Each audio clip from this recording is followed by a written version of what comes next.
जय लक्ष्मी माता. श्री स्वामी समर्थ. अक्कलकोटस्थ श्री स्वामी समर्थ महाराजांची आद्य बखर. भाग 2. स्वामी समर्थांच्या अन्नलीला प्रसंग. कथा 7वी.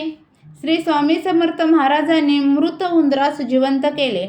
एके दिवशी फिरत फिरत श्री स्वामी समर्थांची स्वारी राजवाड्यात गेली. राजा पुढे येऊन महाराजांस घेऊन घरात गेला व उभयता देवघरापुढे झोपाळ्यावर बसले. दोघांच्या गोष्टी चालल्या. इकडे देवघरात आप्पा सलब पुजारी गंध उगळीत होता.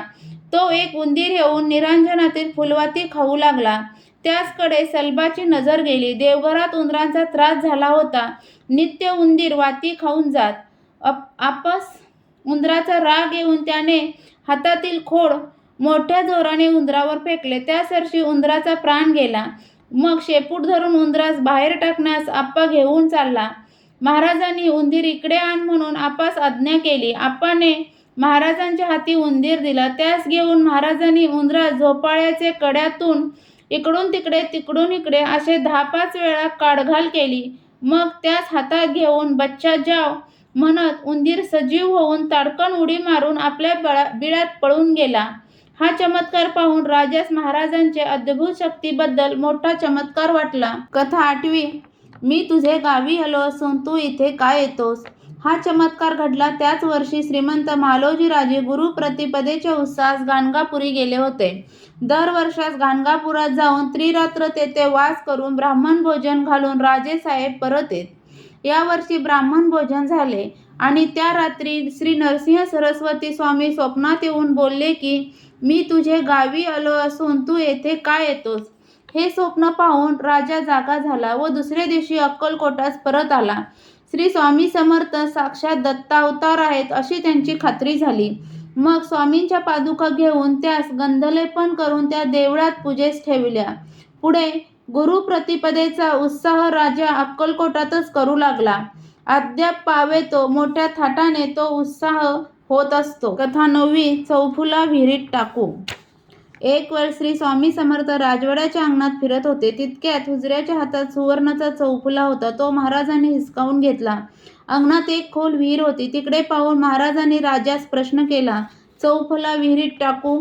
राजाने हात जोडून विनंती केली की महाराज, चौफुला आपलाच आहे, त्याचे पाहिजे ते करावे. ते ऐकून महाराजांनी चौफुला विहिरीत फेकून दिला.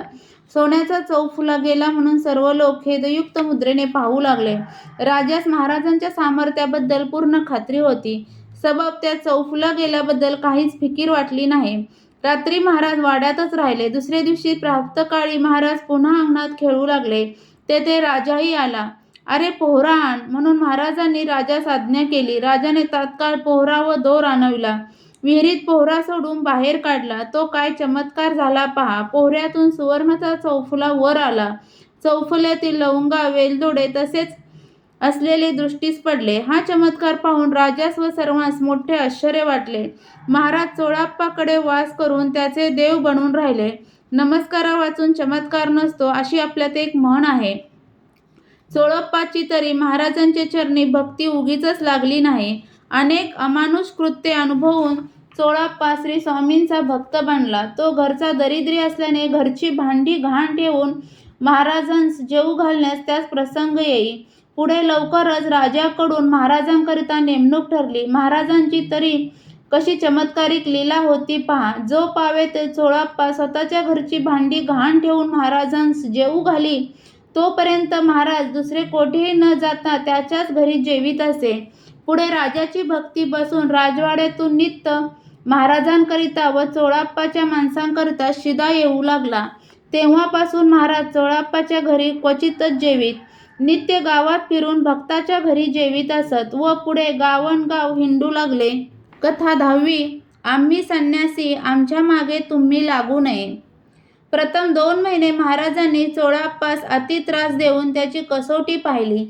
पुढे एके दिवशी महाराज एक कोसावर हसापूर म्हणून गाव आहे तेथे गेले. चोळप्पाही त्याचे मागे होता.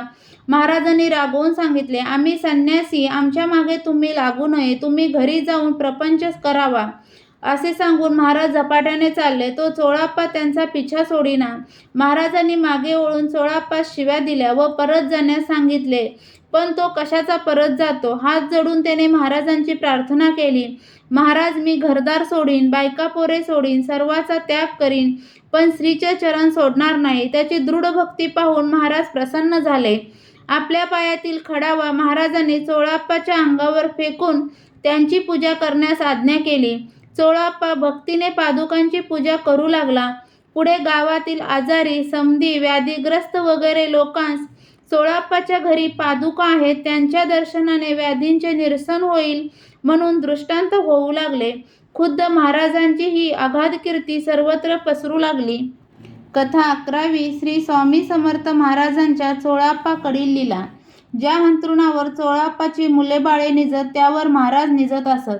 महाराजांनी प्रथम चोळाप्पास फार त्रास देऊन त्याचे सत्व पाहिले. चुलीवरचा तवा काढून चुलीत हागावे, चूल पेटली असता त्यात पाणी ओतून ती विझवावी, ओवाळ्याने स्वयंपाकास शिवून तो विटाळावा, सोवळ्याने पदार्थ वाढतो असे म्हणून नग्न होऊन वाढावयास लागावे वगैरे अनेक प्रकारांनी घरातील माणसांस महाराजांनी त्रास दिला.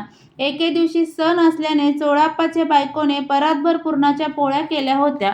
तितक्यात बाहेर एक बैराग येऊन अलग केल्याबरोबर महाराजांनी जी पोळ्यांची परात उचलली ती बाहेर बोवाजवळ नेली. चोळाप्पाच्या बायकोने धावत धावत मागे जाऊन परात आपल्या ताब्यात घेतली व बैराग्यास एक पोळी वाढून परात घेऊन आली. एके दिवशी चोळाप्पा बाहेरगावी गेला होता. सकाळचे प्रहरी महाराजांनी चोळाप्पाच्या बायकोस व मुलाबाळांसह घराबाहेर हाकलून लावले व आपण एक मोठी काठी धरून उंबरठ्यात बसले. ते कोणास घरात येऊ देईनात. 2 प्रहर होऊन गेले. सर्व माणसे भुकेने तळमळ करू लागली, पण महाराज कोणाचे ऐकेनात. मग चोळाप्पा गावाकडून परत आला तेव्हा त्याने महाराजांची मुलाप्रमाणे समजूत काढून दारातून उठवले. मग चोळाप्पाच्या बायकोने घरात जाऊन स्वयंपाक केला व सर्वांस अन्न मिळाले.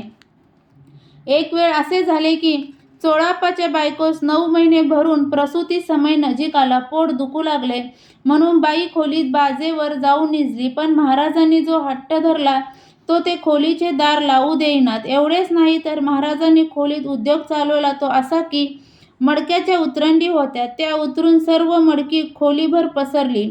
इकडे बाईची बाळंत होण्याची वेळ आली. महाराजांपुढे कोणाचा इलाज चालेना. बायांस वाटले आता महाराज फजिती करीतात. इतक्यात बाई प्रसूत होऊन कन्या झाली. त्या सरसे महाराजांनी दार लावून घेतले व उतरंडी रचून ठेवण्यास सांगितले. एके दिवशी चोळाप्पाच्या बायकोच्या हातास विंचू चावला. वेदना सोसवेनात म्हणून ती मोठ्याने रडू लागली. महाराज घरातच होते. ती रडते असे पाहून महाराजांनी आपला जोडा तिच्याकडे फेकून त्यात हात घालण्यास तिला सांगितले. बाईने जोड्यात हात घातल्याबरोबर वेदना कमी होऊन हात थंडगार झाला. बाईस वाटले आता हात बरा झाला, पण समजुतीने बाईने हात जोड्याबाहेर काढला. त्या सरशी वेदना पुन्हा सुरू झाल्या. पुन्हा हात जोड्यात घालताच वेदना कमी झाल्या. जोड्यातच हात ठेवून ती उशाशी घेऊन बाईने स्वस्थ झोप घेतली. एके दिवशी चोळाप्पाच्या घरी त्याची मेव्हणी आली होती. अंथरुणाखाली नथ ठेवून ती रात्री निजली. चोळाप्पाच्या पुतण्याने ते पाहिले होते. पहाटेस उठून तो बागेत फुले आणण्यास जात असे. जातेवेळी हळूच नथ काढून घेऊन ती त्याने लांबवली. बाई सकाळी जागी होऊन पाहते तो अंथरुणाखाली नथ नाही. बाई घाबरली व इकडे तिकडे नथी करता तिने हुडकाहुडक केली, पण नथ काही मिळाली नाही. बाई भिक्षुकाची बायको होती. मोठ्या प्रयासाने नवऱ्याने तिला नथ करवली होती. बाई नथीकरिता आक्रोश करू लागली. अक्कलकोटवासी जनाचे पोलीस, वैद्य, ज्योतिषी सर्व महाराजच होते.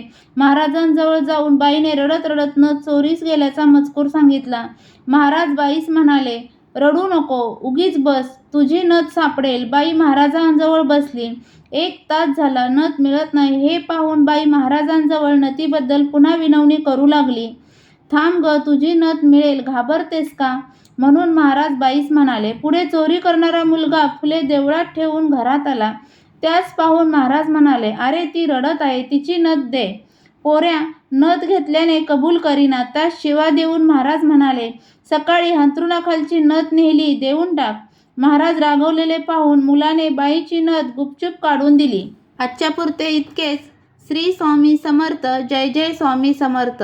स्वामी समर्थांच्या या लीलेतील चमत्कार ऐकण्यास तुम्हाला आवडत असतील तर चॅनलला सबस्क्राईब करा, व्हिडिओला लाईक आणि शेअर करा. व्हिडिओ पूर्ण ऐकल्याबद्दल धन्यवाद.